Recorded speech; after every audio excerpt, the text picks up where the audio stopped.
Hello, everybody. Welcome. Cecil, you are muted. I'm going to unmute you. Let's see if that works. Maybe not. I can't unmute you. There you go. You're unmuted now. What's up, Cecil? Good. How's it going, Brian?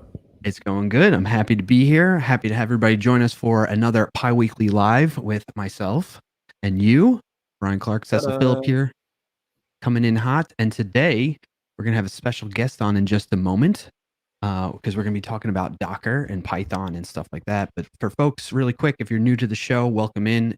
Cecil and I have been on this journey about learning Python as beginners. We both have background as developers already, but in other programming languages and technology stacks.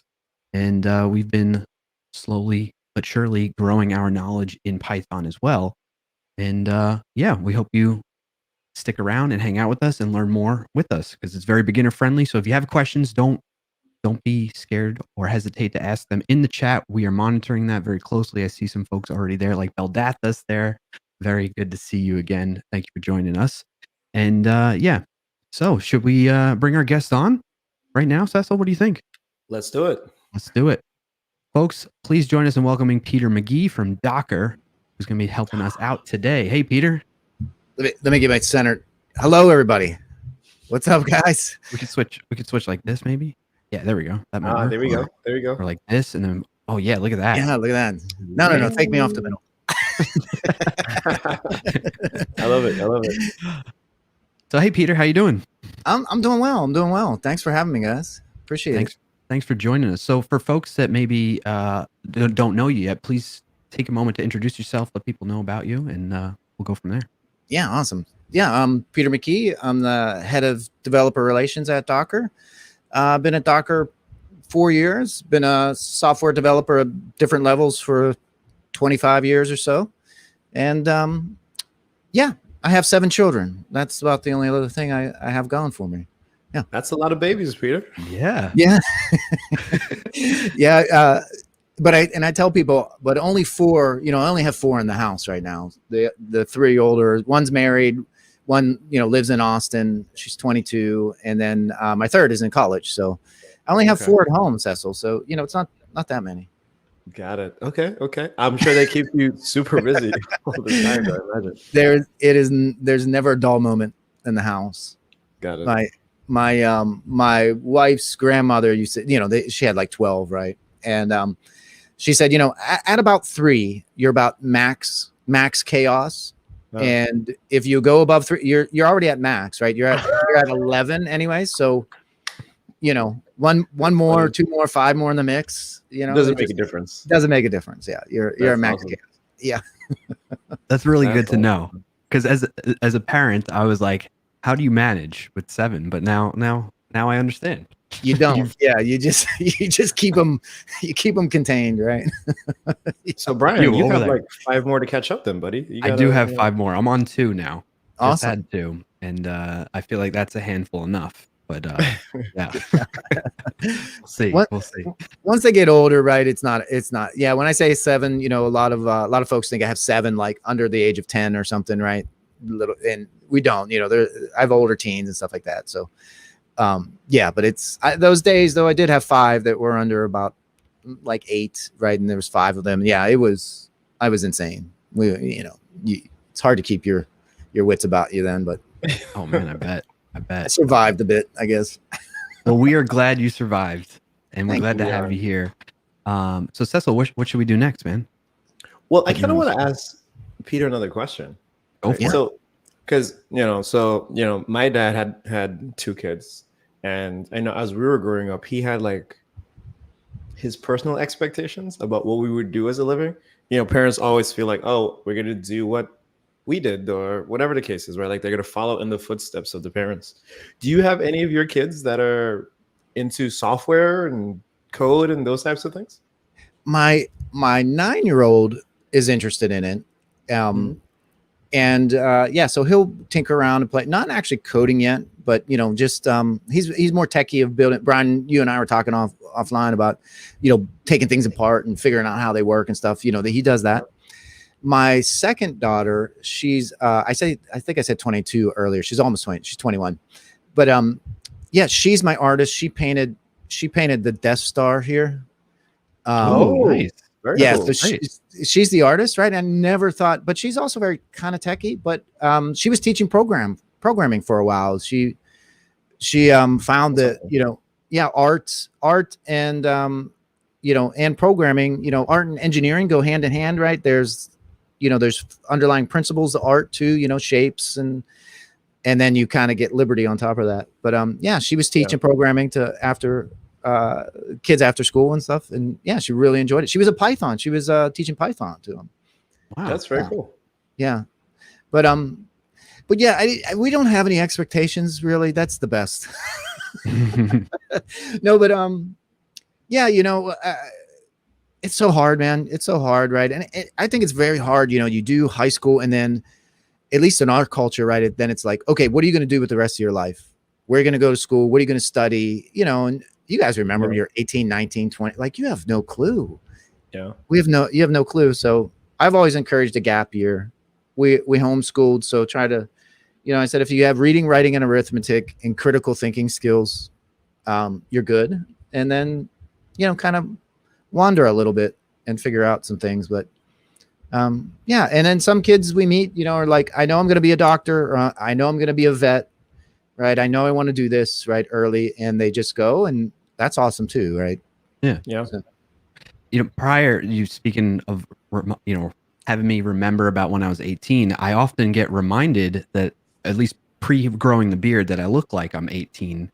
And so to the point where there's been times where somebody joins the team and they're like, oh, are you the intern? And I'm like, no, I've been here for like 5 years. You know, like. Hey, but Brian, once you get to my age, then it's a great trait to have, man. You know, still get carded when you're 50. I'm 48. I'm 48, so not yet. But yeah, when I go in, if I buy beer or something or wine, I don't drink much beer now, but wine, and I get carded, yeah, it's a party for me. I'm like, yeah, nice. thank you. Yeah, yeah. Please don't take it as complaining. Like it's just you know, some challenges can sometimes. Oh yeah, you know. Yeah, no, yeah, totally. Yeah. Cool. Cecil, were you pushed? How'd you get into programming? Sorry, jumping in and asking questions on. No, that's fine. We can talk about it. So my dad's in the medical field, right? My dad, my aunts, you know, I have family members that, you know, either worked at hospitals or clinics, you know, all those types of things. And so my dad was always like, when you go to school, you're going to do chemistry, biology, and physics. You're going to do all these science subjects. And I was just like, no, I'll do it. And not that I wasn't good at it. Like I was pretty good at physics. I did okay at biology, and I wasn't a fan of chemistry in general, but I did okay. And but when it became time for me to pick subjects, so like Caribbean education system is a little bit different. Like post high school and I guess pre college, like kind of in the middle, we do this thing called A levels. And so when you go to A levels, and if anyone's watching this from a British system, like it's the same thing, right? There's this thing called A levels. And when you go to A levels, you have to pick subjects, right? And so the subjects I picked in A levels were math, business, and computer science, right? Like those are the things that I chose to do because I had no interest in doing like biology and the other stuff, right? Right. And my dad was just like, you should do biology because you could go and you could study anywhere and da da da da. And in my head, I'm just like, if I study biology, like, where am I going to work? Right. Like, what am I, like, what is, again, remember, I'm a teenager at the time. I'm like, if I study, like, would you work as a biologist? You know what I mean? Like, sure, I learned chemistry. Like, where, like, there's nowhere in this country that hires chemists. Like, where am I going to go? Right. Yeah. Versus I'm thinking, okay, if I do accounting and business, there's tons of businesses here that I could go to. If I study computer science, I think at the time, computers were like still pretty fresh from the perspective of, like computer science in our head was like Word and Excel kind of thing. You know what I mean? It was fresh, right? And so I was like, okay, well, if I could teach people how to like do spreadsheets and like, you know what I mean? Like you try to figure out like what to do, right? You know what I mean? And so I'm looking at these practical things, and I'm like, I don't know where I'd go as a biologist. I'm pretty sure like you have to spend many, many, many years as a doctor. So my 2 years of biology is not going to help me do anything, Right. And I just wasn't interested. There's also a backstory to that too, where my dad used to take me to go like see patients. And I think that traumatized me a little bit too. I was just like, no, I don't want to do this. I'm good. I don't want to do any part of this. But yeah. And so eventually, like at home, we had a computer.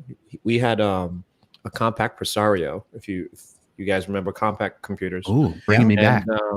Yeah, we had a compact Presario. And that was the first computer I had in the house. I think it was Windows 98 SE, something like that, whatever it was. Nice. Like way back whenever. And again, I'm like, oh, this is a fun thing to play with. And I don't know, something about it. I just, I kept playing around with it. And in my head, like playing wasn't learning. I was learning, but I was playing. I was just like, oh, let me see what this thing can do. Like I was just naturally curious. And, through a couple of summers of me breaking it and fixing it and breaking it and fixing it, it was just like, I think I'm going to do this for the rest of my life. And, here we are. Yeah, that's very similar to my experience too, right? Like after high school, I'm like, I don't know what to do. I don't, and my dad was an accountant, the CPA, right? And he was running companies by that time. And his thought was, hey, go get an accounting degree. You can do all these same things, right? Very similar, right? But I went in the Coast Guard, and when I got out, I went back to school, and I went back and was getting an accounting degree. And I mean, the first week, I'm like, yeah, this is not for me. This is not my tribe, right? No offense to accountants, they're wonderful. They do my taxes, lovely. But yeah, I just and he said, hey, a guy that was working for him, a consultant, was building out software for him at a steel company, and this guy had some family problems or something, so he had to quit. And my dad said, hey, come work for me and develop some systems for me. And I'm like, Dad, I don't know how to. He said, yeah, don't. There's a Barnes and Noble at the top of the hill. Don't worry, they have a big computer section there. Just you'll figure it out. And that was the best thing that ever happened to me, right? Because I fell in love with it. I wanted to figure out and tinker and understand and. Same thing. I didn't look at it as like, hey, I have to study this and learn. I just wanted to do it. It was just exciting to me. I'm a nerd. I was a geek at heart, and nerd. I always think that I always think that when things happen naturally, it's when like it's meant to be. Like that's the best thing to like get into. Yeah. And all of us have kids here. Like when you see your child getting into drawing or painting or whatever, you're just like, oh, okay, here, do more of that. Like I'll invest, like I'll buy you coloring books and crayons, or I'll buy you a piano or a little keyboard or something like that. Like sure, like do more of that, you know, because I think it's different from when you're like, here, do this thing. You know what I mean? Like as parents, we should encourage our kids, but like when they find things naturally and they're not doing it because, you know, my parents told me to do it, like I always find like they lash onto it so much harder. Like they invest in it so much more. And you know, those are the things we got to pay attention to and be like, oh, okay, like you really like this Python thing, right? Like here, go ahead. You know what I mean? Or you really like woodworking or playing hockey or whatever. Like sure, like I'll support that if you take it seriously. And you know, just again, that's kind of our job, right? To kind of facilitate those types of experiences. 100%. Yeah. There's a whole thing called unschooling. And we did that for a year with our kids. So you homeschool and you have curriculum and do that type of stuff. And then there's this concept of unschooling, and it's just that, right? It's like, hey, you stop telling your kids what to do, and they, you know, you wait for them to get bored and find something interesting. And then they find, woodworking or, you know, bow and arrows, right? And you just start feeding that into them, right? And because you can teach, you know, you could teach history and science and math, right, through shooting arrows, right, with trajectories and tension, you know, and so you can still teach within that. And it took my teens, my girl, they remember, we were talking about the other day, they would sit in their room and what were they watching? I think reruns of Friends. It was Friends and something else, like old school. And then they're like, okay, we're bored, we better figure something out. But yeah, it's very interesting. It's very interesting. All right, sorry. No. I don't want to make this a homeschooling discussion. No, that's fine. That's fine. That's great. Well, I'm picturing you, Peter, like being the target dummy with the apple over your head for a bow and arrow now. And like, I'm not that good of a parent. I wouldn't. Sweet. All right, so let's jump into our next segment of the show, which is when we like to do a little something. First, we'll let Cecil introduce this for us. Links of the day. There it is. Links of the day. There it is. It is called the Links of the Day. That was Cecil right there that you heard with his beautiful singing voice introing us into that. If you're new to the stream and you don't know what that's about, it's when we share some helpful links and resources that we've come across between last session and this session that we think you might find helpful, and you can check it out. So how about we let our guests go first? Peter, do you have a link that you'd like to share with everybody today? Yeah, I do. Where did I put it? That's the problem. I got you. Which one do you want to go with first? I know you have. Go with the containerizing the Python development, part 1. So it's I'll drop it in chat. Awesome, thank you. Yeah, so one of our engineers, she wrote a series, a 3-part series. Anka, she's fantastic. Works a lot on our compose stuffs. But yeah, she has a 3-part series walking through containerizing in a Python application, some of the best practices using compose. Part 3 talks about doing some development in containers, some of the stuff we were talking about earlier offline, Brian. Yeah, it's a great article. Go through that. That's a really good one. Nice. Yeah. Nice. That's cool. Cecil, you want to go next? So check that out, folks. Yeah, sure. I'll go next. And then you can go ahead and switch over to my screen. So I'm a big fan of this website called Real Python. I mean, they do courses and things of that nature too, but like they have a lot of really good articles, like just free to read articles that you could go check out. And this one, like they have a series going on called Python Practice Problems. And I know one of the things that we always talk about as we're learning to do a new thing is always, sure, I could read the docs and I could look at reference material, but like I want to do something, right? Like I want you to give me like a task or an exercise or a project or something like that. And so this is kind of like that, right? Like, so this one is about parsing CSV files. And for folks that may not be familiar, we're talking about comma separated values, right? Like where you have, my comma name, comma is, comma whatever, right? And you have those values each on a line. But anyway, this is a really cool tutorial, not long at all. And this one's looking at football scores from the English Premier League. So if you're into soccer or / football, depending on what part of the world you are, you might, want to check these out, right? So it looks at the different scores, it shows you how to read in some of that data, right? And it also shows you how to kind of like parse through it and just get good information out of it. So yeah, definitely go ahead and check this out. And again, if you're learning Python or not, or, you just want kind of like something new to try out and check out, then this will be a really good article. This is really good because we were, I'm a programmer for a while, know a couple, but I don't know Python that well, right? And I have that same problem. It's like, I need to build something with it, right, to really understand it, right? So I'm gonna check this out myself. Do a couple problems. Yeah, for sure. And then what I like about it too, like you see here, you might not see it, but it says like show hide the solution, right? Yeah. Like what's the answer to the problem? I'm not gonna click it because I don't want anyone to like say we were giving away answers. But don't feel like, if you do this, and you need some assistance, like you can always come in here and check it out. And then you could compare your answer to the one that they come up with.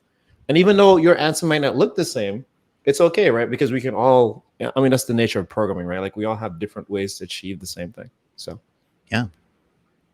Very good. Very good. So I'm realizing while you were going through that I accidentally shared with myself the same link twice. So I'll go over one, and I may just stick with the one instead of having two this time around. But in any case, Cecil and I were doing some, as we've been trying to do to help accelerate the project a bit more, we've been pairing up programming off stream a bit.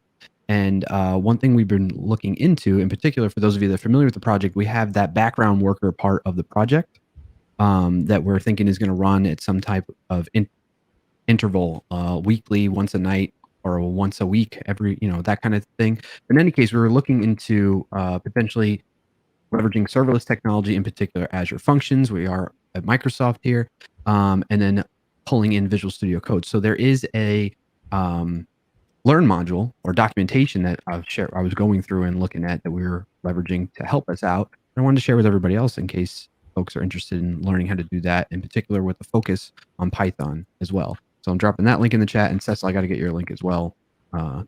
Sure. Peter, you had one more link to share with us, I believe, right? Which is what will you learn in this module? Yeah, this is so we kind of thought at Docker, we have a lot of folks coming new to containers, right? Surprisingly to myself. You just think, I've been working with containers for a while, and you just think of course everybody knows Docker and uses containers, but you have this hurdle. You usually come to containers, you understand what images and containers are, you can run and stop and start them, those type of things. Then you're like, okay, how do I apply this to my project, right? And I think in a learning mode, you have to use some teaching techniques. You use black boxes, right? So like, hey, just don't worry about that. It just works. We'll get to that later. But the less of those you can create, especially with an engineering mindset and kind of what we were talking about today, a learner's mindset, right? You want to understand everything. And so what we did is we created some getting started guides, language specific. So Node, Python, and Java. And the idea is, and Go is on there. I don't think we have Go done yet, but the idea is to learn Docker within the frameworks and language you already know. So it reduces kind of the unknowns, right? And so if you're a Python developer and you're learning Docker, you should check this out. It's very quick to go through, and it kind of runs you through a scenario of, okay, let's build a very simple Python app. Let's containerize it. Let's manage the images and containers, and then kind of deploy it and those type of things. So yeah, check that out. Another resource to put on a list for folks that are learning things. Nice, very good. This is pretty cool. And I'm looking at the page, and I see there's a little edit button at the top. So I'm guessing that means that this is open source. Like I could edit this documents on GitHub, or you use Markdown and things of that nature to kind of like craft. Oh yeah. Yeah, thanks. I always forget that. Yes. So all of our docs are open source. It's on GitHub. Okay. You can fork it, run it local. You can edit the page, create a PR. Yeah, please do. Especially, awesome Python developers, give us feedback, right? The point of this is like, if you run, the basics of Docker are the same across languages, but you start getting into specifics on how you do secrets or how do you do multi-stage builds across the different languages. So it'd be great if some experienced Python developers take a look at this and say, that's good, but actually, you do it like this out in the wild would be super helpful. Yeah. Oh, cool. And then what if someone wanted to, because, we have a bunch of different types of folks here. What if someone wanted to show a different language, like Rust or, oh yeah, Haskell or something like that? Like can people just come in and show different things? Or what if I wanted to show Python with Flask or Fast API? Like, would those be contributions that you'd want to have folks do in this little section here? 100%. That would be awesome. Yeah, Awesome. we've been working on a content contributors type program for blogs and different how-tos, and then into docs. We don't have anything formalized right now, so yeah, just go straight into docs. It's all in Jekyll, right? And if you don't know Jekyll, don't worry, it's pretty simple to understand. You know, it just basically takes a bunch of markdowns and creates a website out of it.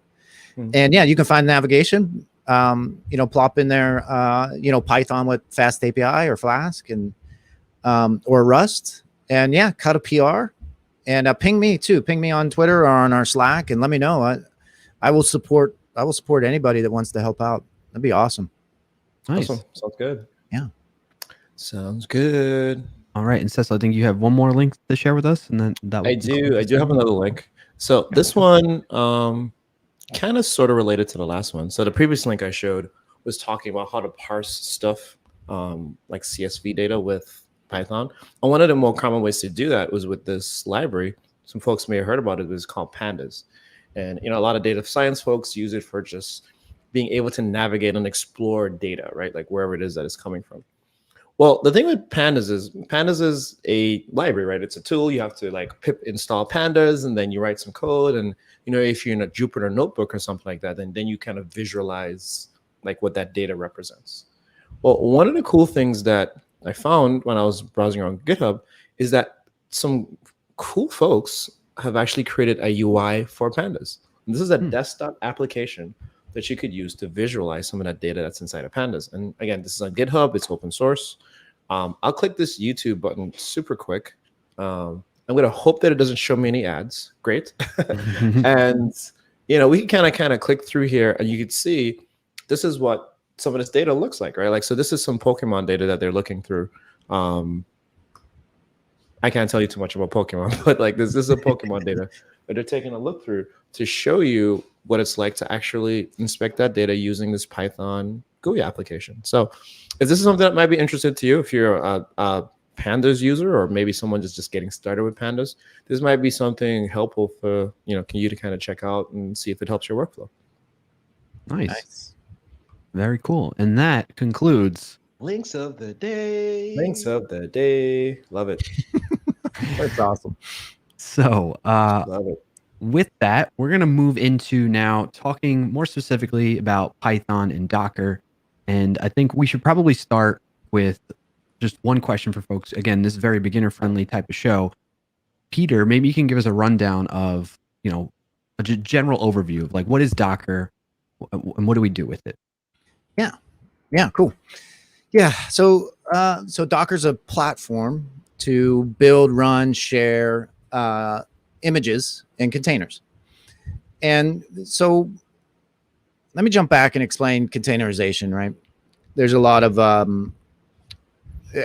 confusion out there. A lot of folks I talk to, right? Still the question around, you know, well, I have VMs, right? Why do I need containers? What's the difference?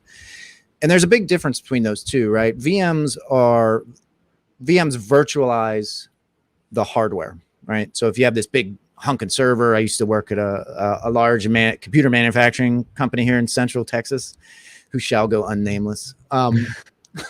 Shall go nameless. Well, anyways, yeah. So we used to have these big hunking servers, right? Bunch of cores in them, bunch of memory, and you would put one OS on it, right? And you know that was hard to scale. So then VMs came along, and you're able to make that one piece of hardware look like multiple machines, but you install a full operating system into it, and you got to configure it and all that good stuff. And that's great. It runs great.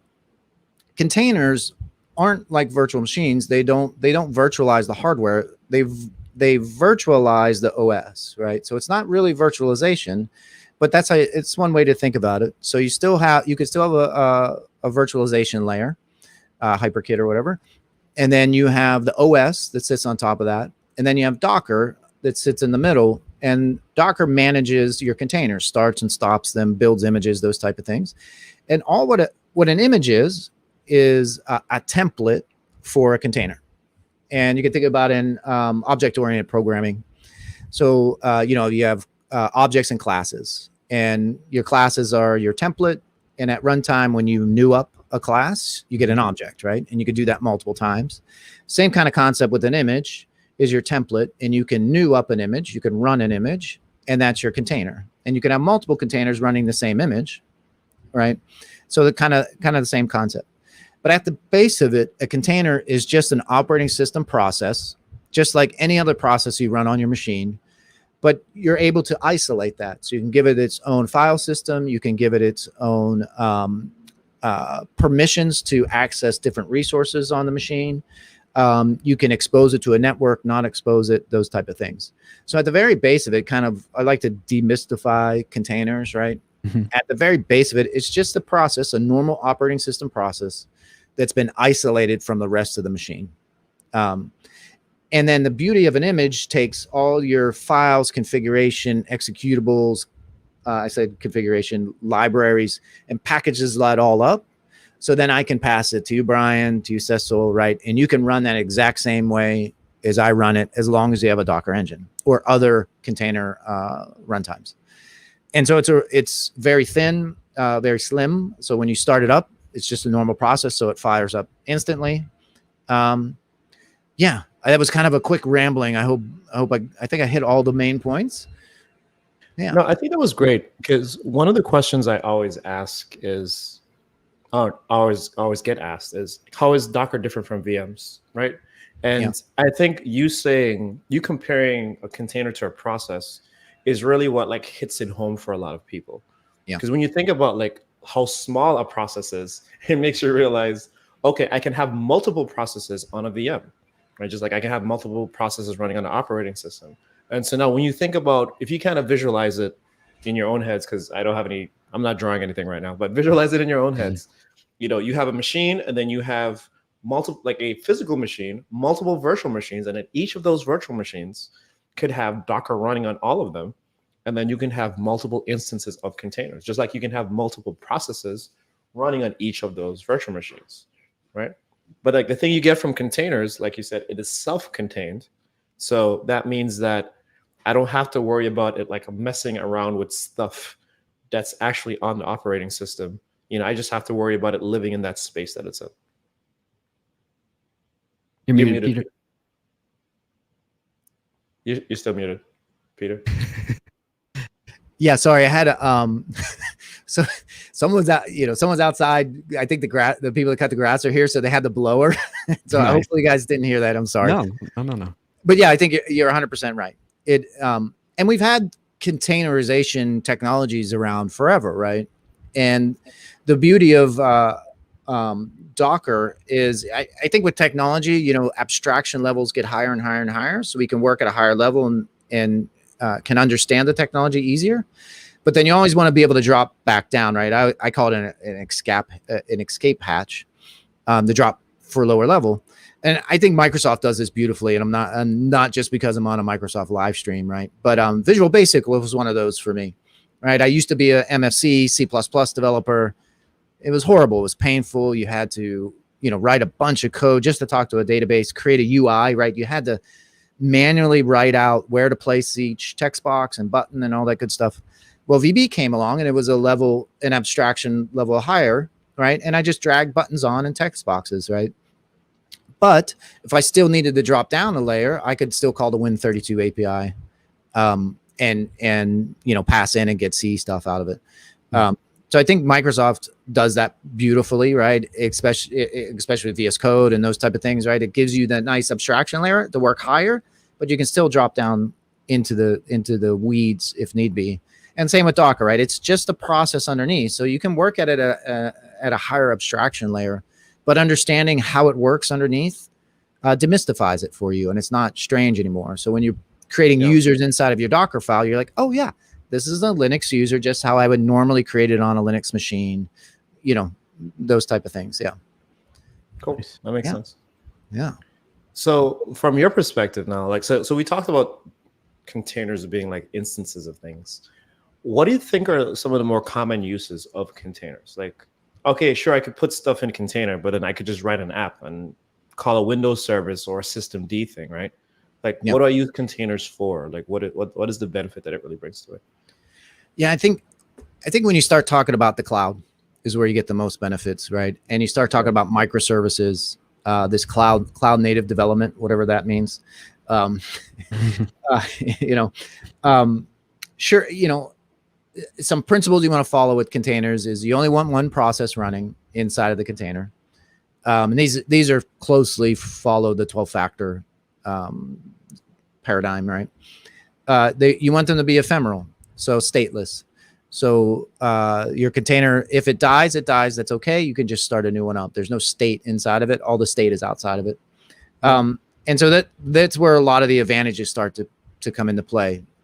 If they're stateless, that means you can run multiple of them. You can scale horizontally instead of vertically, right? If you're trying to scale a database, it's a lot harder. You have to go vertically. You have to throw a bunch of memory on it, processing at it. I mean, you could scale them vertically, but it's 10 years ago, it was a lot harder. But scaling your applications are a lot easier if they're in containers because they're self-contained. And if one dies, you just plug in another one and you keep going, right? You use the load balancer. Oh, that dies. Stop sending traffic. Send it to the next one. They're thin weight, they're small packages. So they're very thin and they start up very fast, talking about our discussion earlier, just being a process. So they're very fast to start and stop, spin up new ones. And they're all self-contained. I might've mentioned that already, right? So you have your configuration, you have everything in that image that I can pass along to you.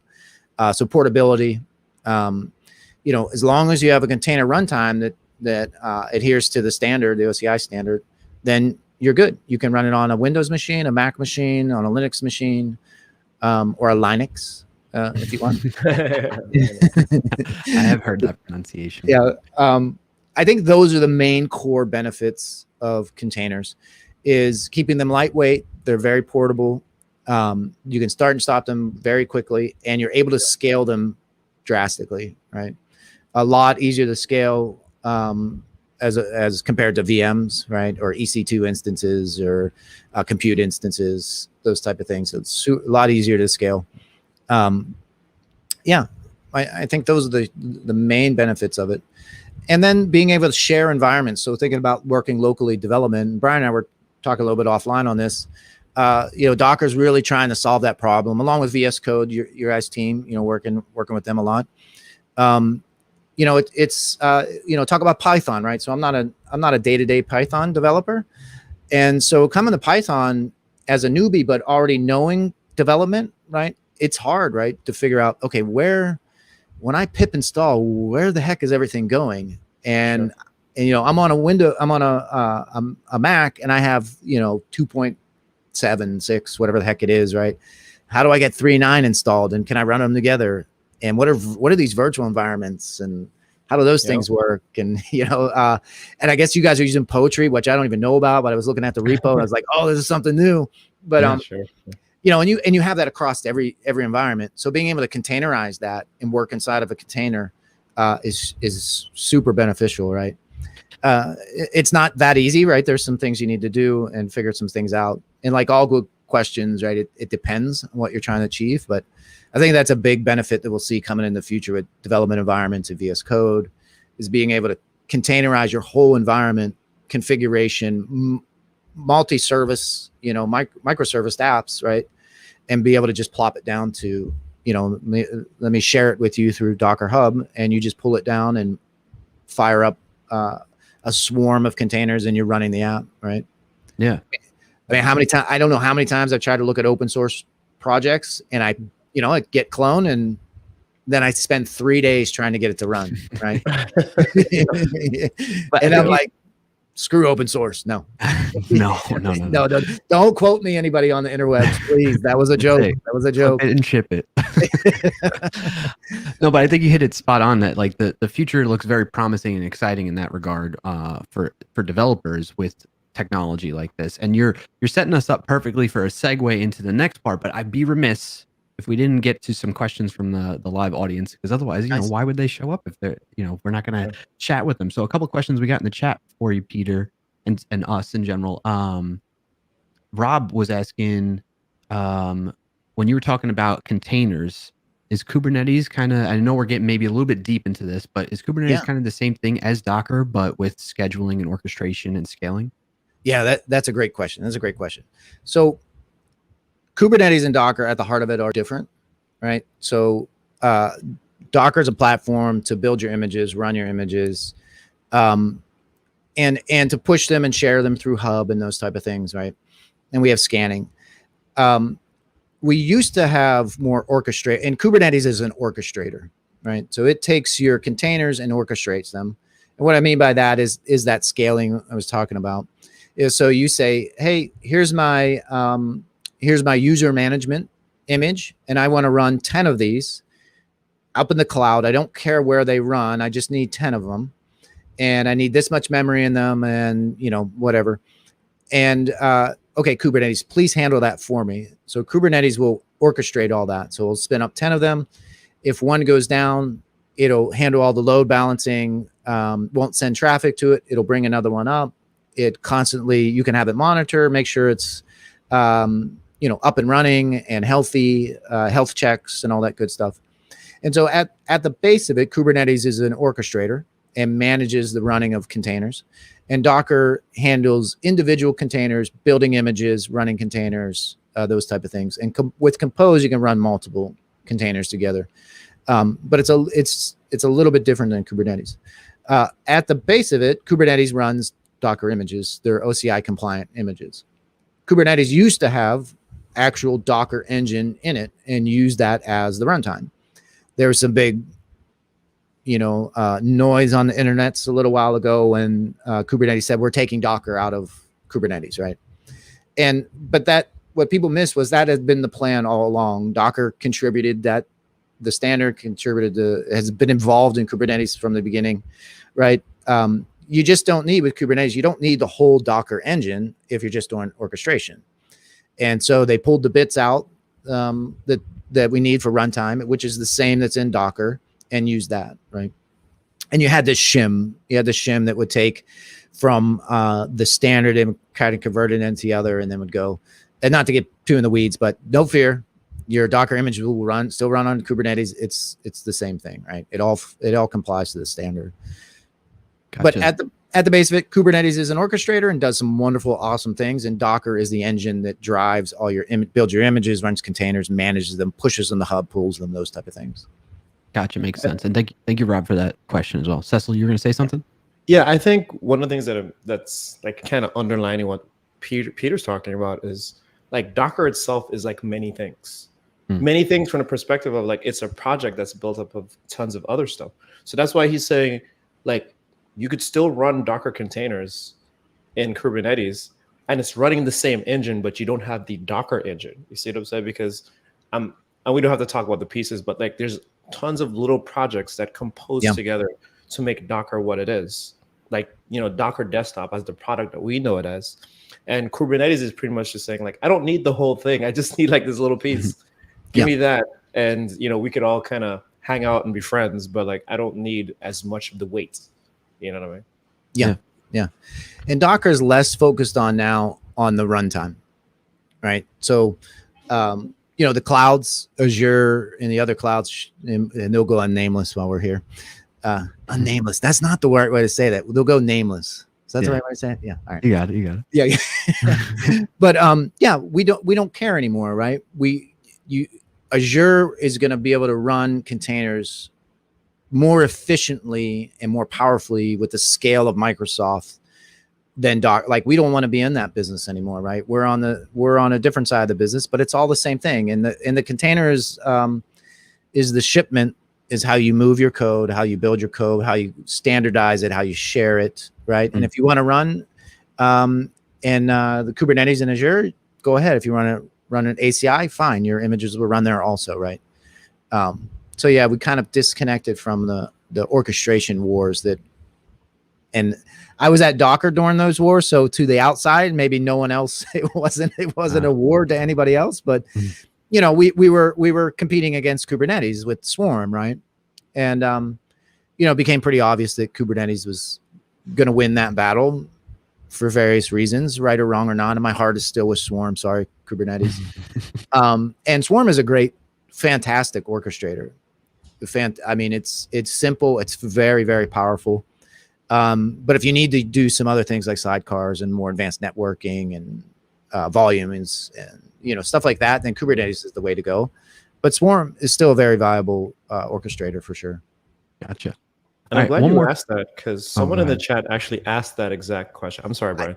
I always someone in the chat asked that question, which was Jay Walter coming in from Twitch. You know, when Docker's in Swarm mode, when is Docker in Swarm mode a viable alternative to Kubernetes?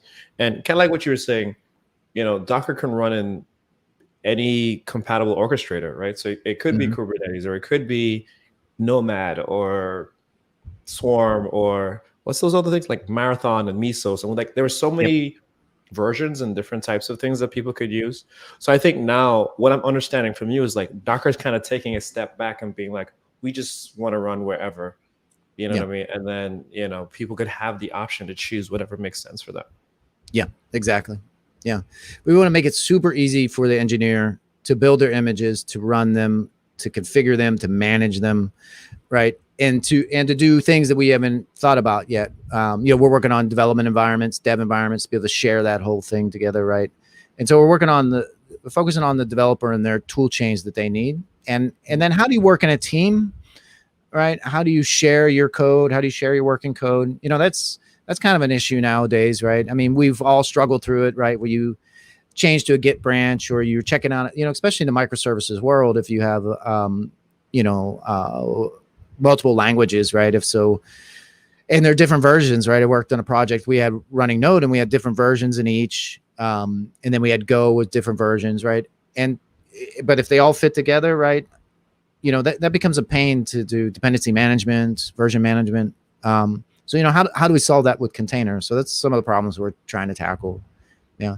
Yep. But Swarm, I tell people, if you're new to orchestrators or orchestration, Swarm is an incredible orchestrator. It's very simple.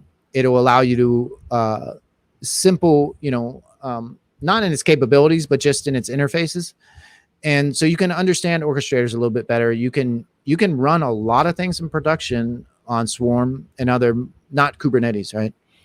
And not have to do that learning curve. I would say don't do the learning curve to Kubernetes until you have to, right? To it makes sense. Because it is a huge hurdle, right, to get into Kubernetes, and you have to. It's a big learning curve, and if you don't need to go there, don't run an ACI, right? Just stay in ACI. ACI being, for folks that maybe aren't familiar, Azure Container Instances, right? Correct. Yeah. One more question from the audience. It's Peter 88 Tom, that is, though. So maybe is that really you, Peter, in there? No, I'm putting questions in.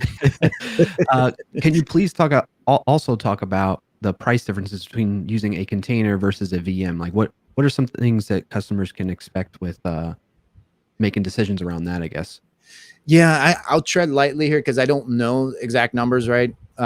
We do, and that actually, Peter 88 Tom, go check out our YouTube channel and look for some past. And if you hit me on Twitter or something, I'll help you find them.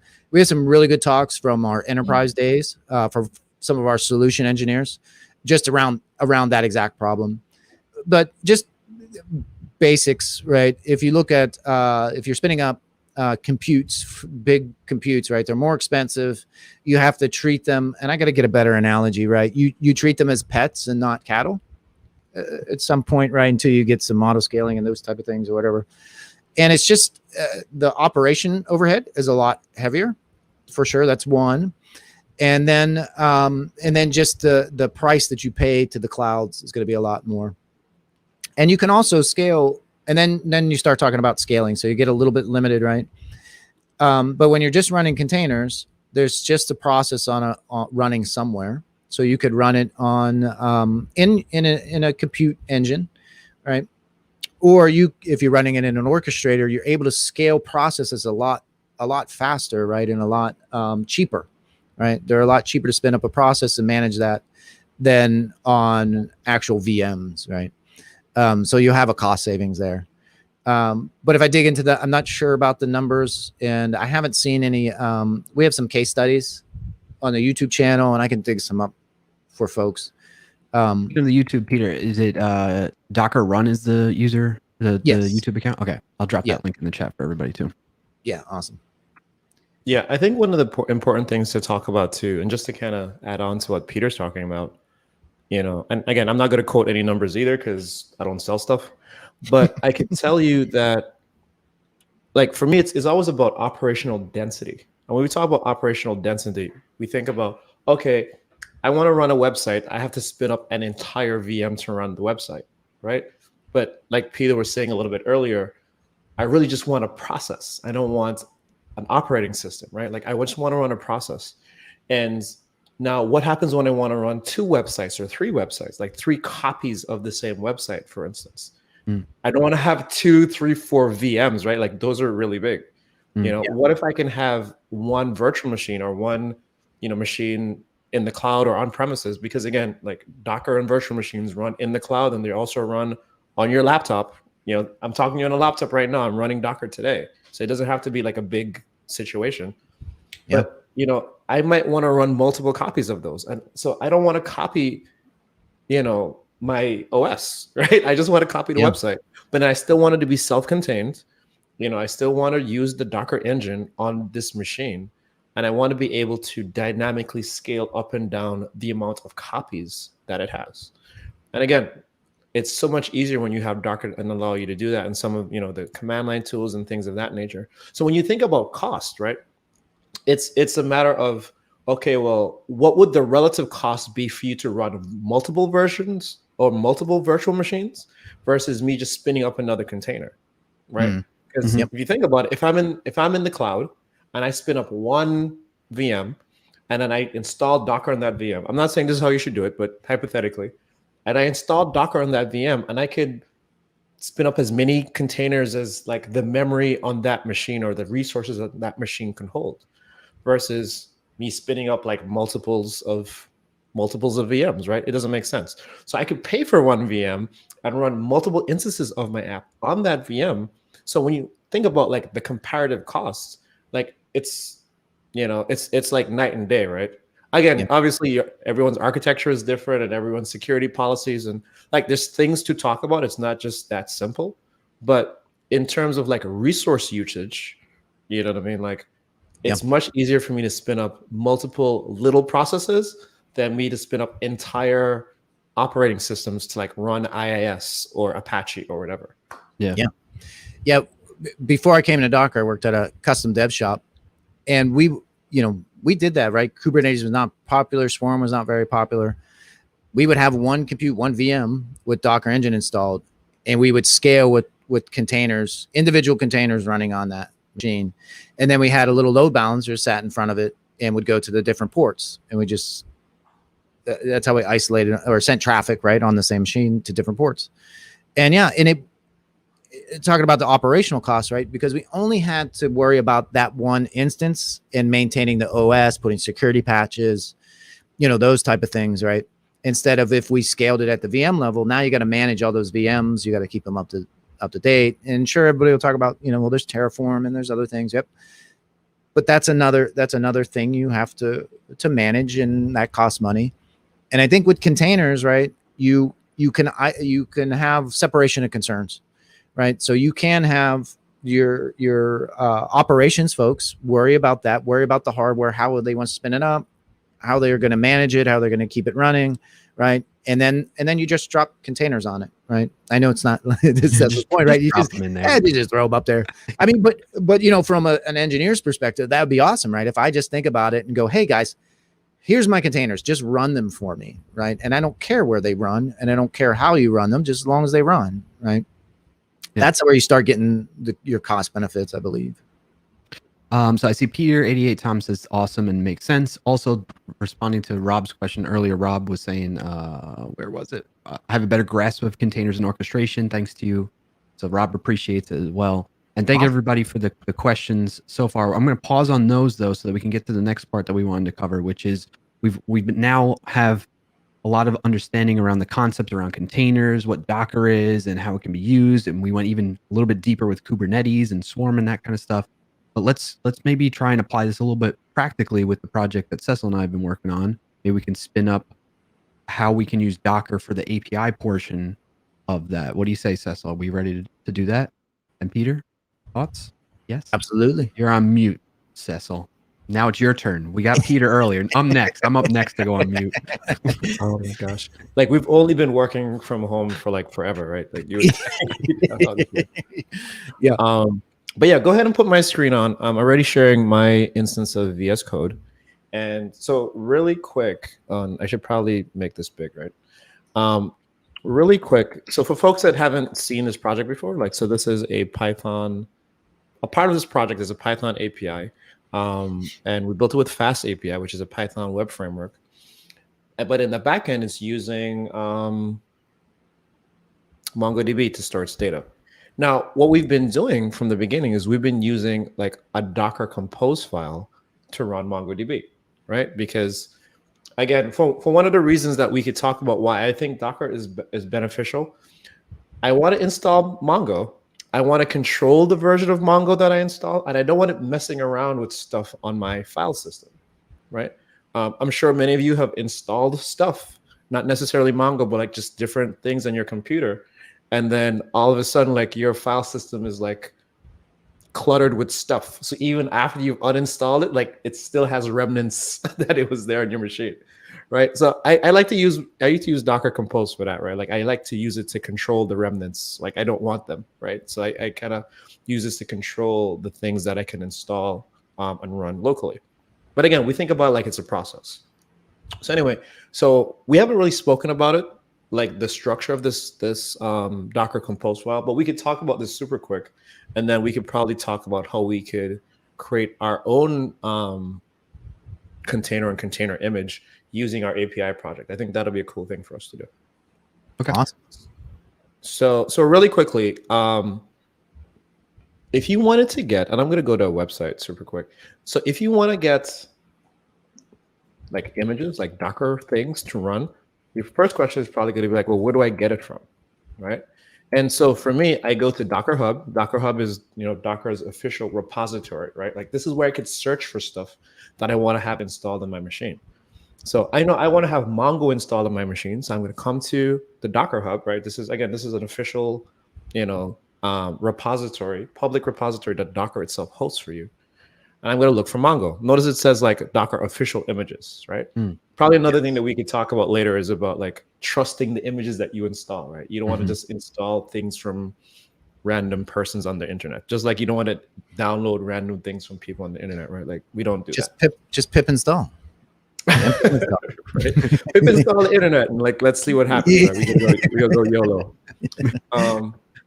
So this is the Mongo official image, and so one of the things that we can do here is we can kind of scroll through like this information here about how to use the image, yada, yada, yada, whatever. But because I wanted to use it in a Docker Compose file, they even have an example of how to put it in there.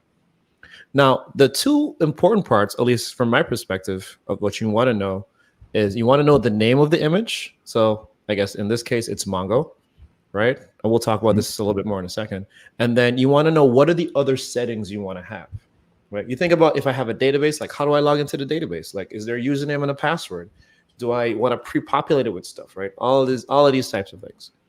All that is in this document. I'm not going to read this document because, that would be Mongo specific. But in general, if I wanted to install a thing, I'd come here to Docker Hub. Let's use another example of something I don't have right now. And I wanted Redis. I type in Redis. I see, again, Docker official image, right? Like we don't install random stuff. And then I can figure out, well, what's the name of the image that I want to pull down, right? And then, we have tags and things like that. We could talk about that later. Yep. So anyway, no, I know I want to install Mongo, right? So notice I have the name of the image here. It's called Mongo. And this last part here, it's tagged with a version, right? And the version of Mongo that I want is 4.4.5, right? So that means that if I take this file and I give it to Brian, I give it to Peter, I give it to someone else on my dev team, when I say, hey, go ahead and run Mongo using Docker Compose, all of us are going to pull down the same version of Mongo. So that means that the feature set is the same, the dependencies, the size, the settings, like everything will be pretty consistent.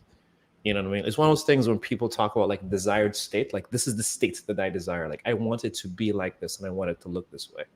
Right. Let me know if that makes sense. I'm going to pause there for a second in case there's questions. But I want to be able to be like, well, it works on my machine. And if it doesn't work on yours, that's too bad. So now you're telling me that I can no longer use that excuse?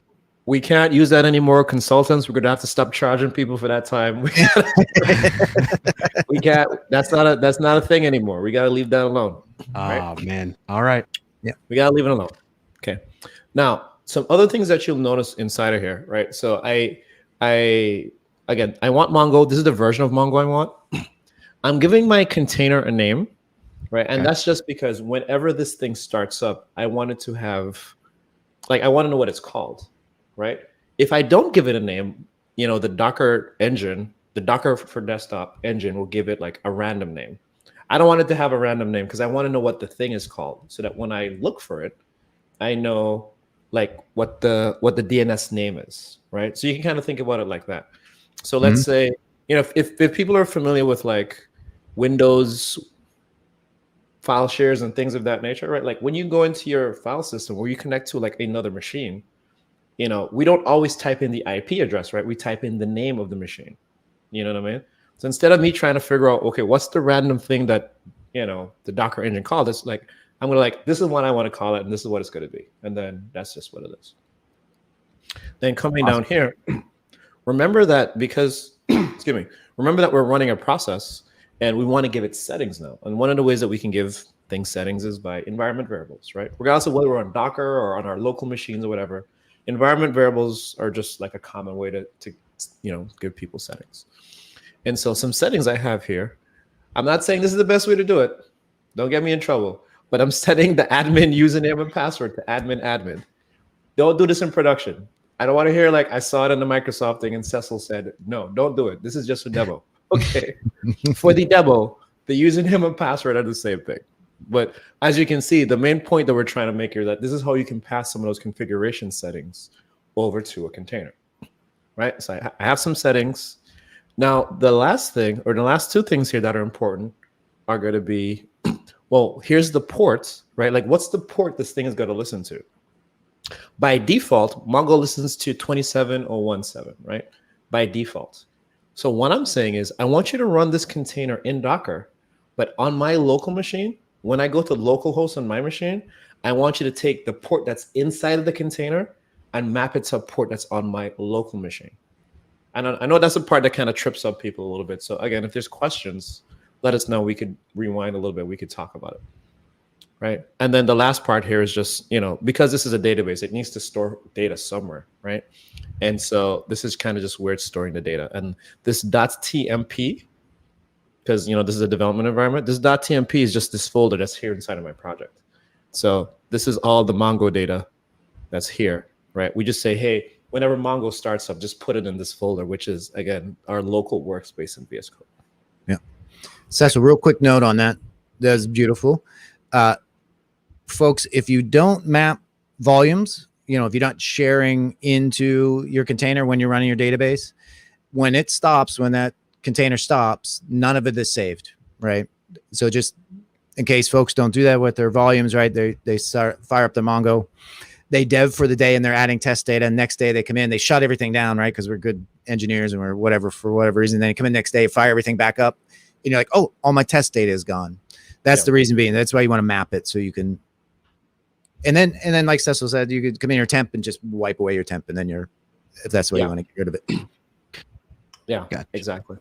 I see some comments in the chat too about potentially instead of listing out the environment variables like that to where they're, as you mentioned, Cecil, not to put them in this file, especially if you're going to be committing it with your project in source control, you can reference an env or the environment variables on the system if you wanted to as well, right?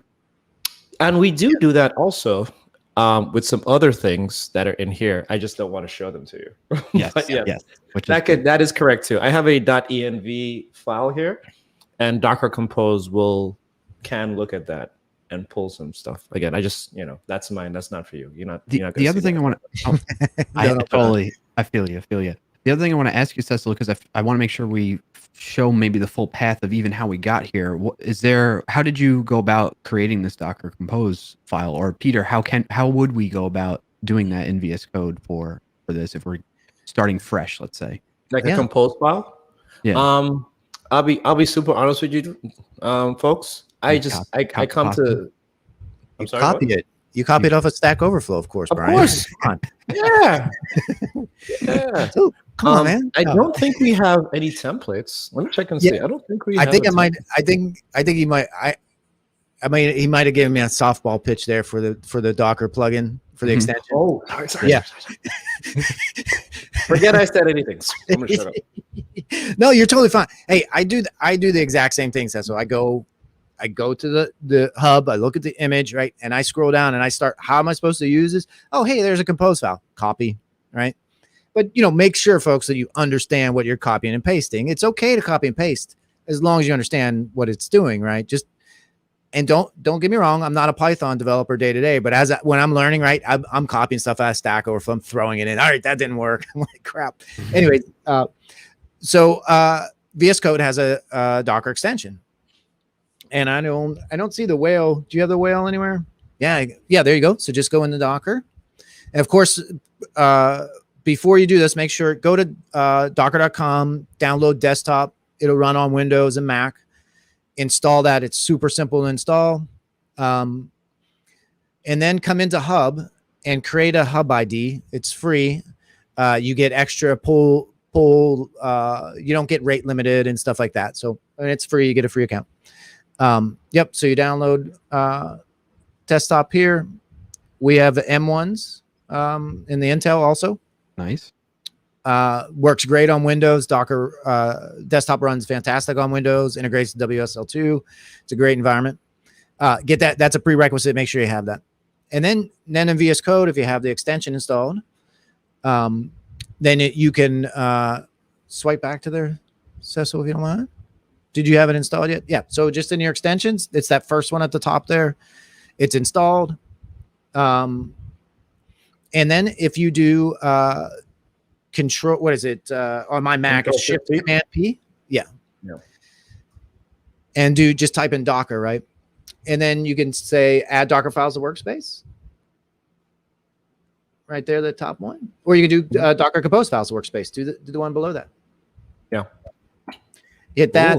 I didn't know you could do this. I just copied and pasted things by scratch. Yeah. I could be even lazier and Docker do it for me. Yeah.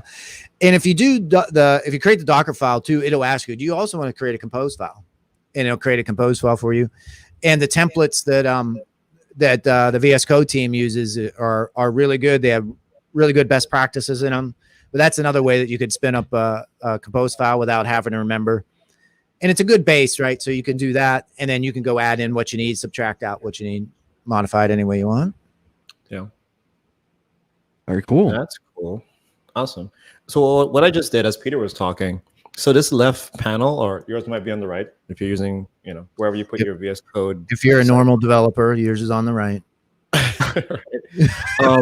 Because my thing is zoomed up, I get these like 3 little dots, right? And so I could click on the dots and see some of the other things that are hidden. Again, cool. I'm only seeing that because like my VS Code is zoomed in. So folks might be like, "Oh my gosh, where do my extensions go?"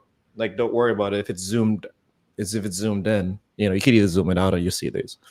And I went in here, and then this is what the Docker extension view kind of looks like, right? And then you could see the containers that I have on my machine, like the images that I have on my machine, different registries. I don't have any registries connected.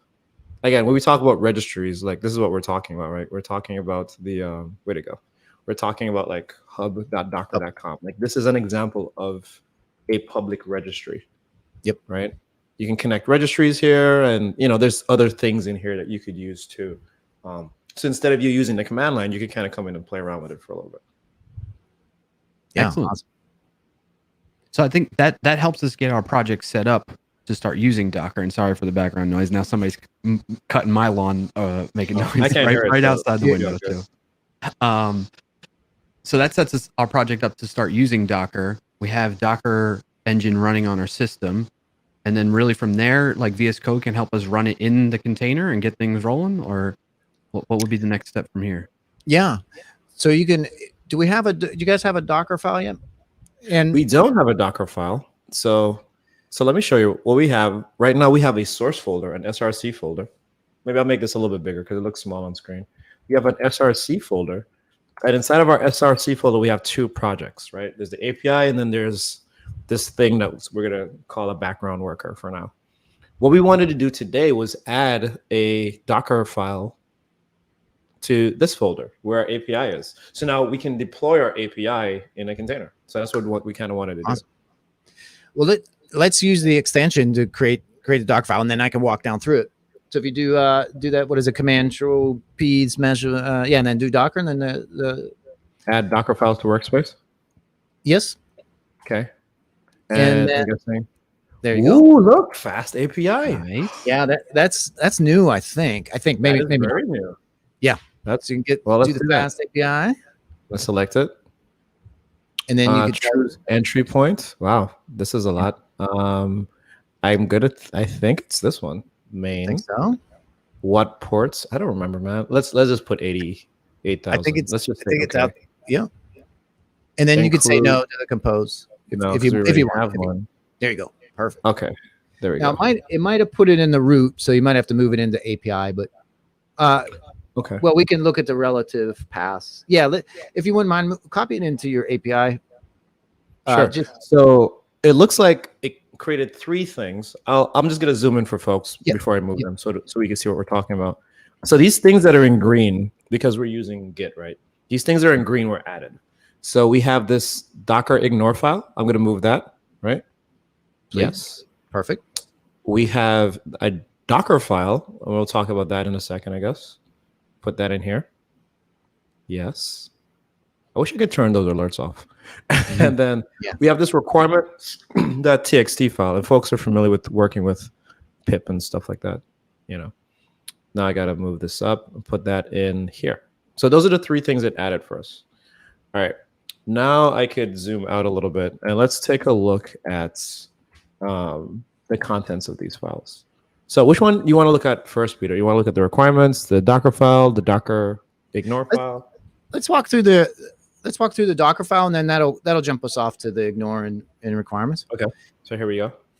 Yeah. So at the top, so kind of earlier when I was talking about object-oriented programming and making an analogy between that and images and containers, right? So this is what we're doing here. We're basically saying from the Python image that's up on Hub, we want to use that as our base image, and we're going to build on top of it. So that's our base class, let's say, right? So we use Python, and then we have the colon and then the tag. So you see 3.8, and then you have -slim -buster. So -buster is a release of Debian, and that's their code names that they use. They use Buster and Stretch and other things. And then the -slim tells you that that's the smallest version that we can make so far. There's other smaller versions like Alpine and those type of things, but the Slim Buster is really good. So it's Python 3.8 using the Debian OS in a really slimmed down version. So things that you wouldn't need in production, so like text editors and maybe even Bash might not be in there. I can't remember. You might just have SH, those type of things. So the front says, hey, use this base image, and I'm going to create on top of it. So you don't have to create your image from scratch. And we do, you also, as a side note, you can create it from scratch, and you just do from scratch, and that will be completely empty. Right. And then line 4 there, we're going to expose port 8000. So that's basically telling the Docker engine that, hey, we want you to expose port 8000. Now here's where you get into some Python-y stuff. So you guys might be able to explain these a little bit more than I could, but just like in the compose file, you can set environment variables that will be set inside of your container that process will have access to. If you would set these environment variables outside of that process is isolated, won't be able to see them. So this is why we're putting it in a Docker file. And let me jump back real quick for a second. So a Docker file is basically just a list of commands that the engine is going to run one by one, just as if you would write a bash script, right? So these will look, if you're a DevOps-ish ops, right, and even just a bash scripter, I guess, these might look very familiar. They're very, very similar to the Linux commands that you would run on a command line to install your application, right? Right. So you're going to set up your environment variables, and then you're copying that requirements.txt file. Well, let me explain what copy is, right? Because it's pretty quick. So copy, you basically take what's on your local machine on the left, the first parameter, and you're going to copy it into the container. And that dot is saying the working directory, the context when you build it. And I can talk about that in a second. But it's basically saying, hey, take from your work machine, the requirements.txt file, and put that inside of my image, right? And then the requirements file is basically a list of your requirements and versions, probably, I think, for what you need to run the API project. So probably have fast API in there. You'll have probably fast API comes with probably everything you need. Maybe Unicorn. Yeah. So it'll have all your requirements to run your application. And then the next line, 14, the run command says, hey, run this just like you would on a normal command line on a terminal, right? But do it inside of the image. So you're going to say run Python -m pip. So we're going to run pip install -r. I forget what -r is for pip. But the R is for requirements file. So we're going to use this file. So you need the R for this file.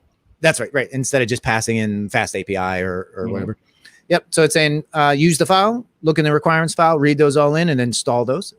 And so those requirements will get installed in the image. And then we're going to set up a working directory. And working directory basically creates a directory if it's not already there and kind of CDs you into it, change directory into it.